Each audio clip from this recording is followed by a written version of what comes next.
Call the member for Curtin. A few weeks ago, I met with Marian Hillam and Jan Ali Hadari. Marian is 80 years old and is a member of Grandmothers for Refugees. She's also active in the Uniting Church of Netherlands' group that supports refugees and asylum seekers. Jan is a Hazari Afghani refugee who's been staying with Marian for the past 6 years.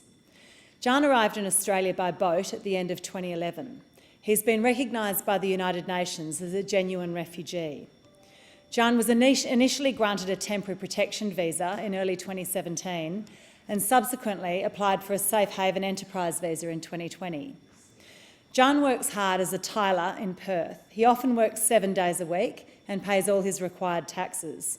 When he's not working, he studies English and volunteers with refugee support groups.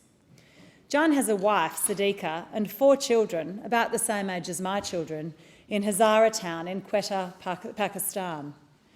He has only seen them online in the 11 years it's taken for them to grow from toddlers to teenagers.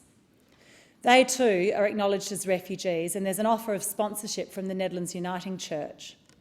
Jan is extremely distressed that he's been apart from his family for over 11 years. He's been living in an endless cycle of uncertainty with no way to plan for the future. He's one of 20,000 refugees on TPVs and Chevs who were excited about the change of government but are still waiting for a path to permanency. National advocates have told me that every day they're being contacted by people on TPVs and Chevs who are getting increasingly desperate. In the words of Behrouz Boochani, who spoke to a number of parliamentarians here this morning, "Hope is not enough, we need action." I told Jan and Marian that I would use my voice in the Parliament to advocate for refugees and asylum seekers in Australia.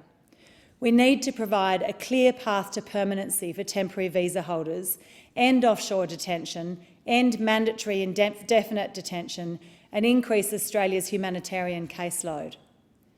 In the meantime, I'm grateful to people in my electorate like Marian and the Grandmothers for Refugees who advocate and provide care for Jan and the many other refugees in Australia who are living in limbo.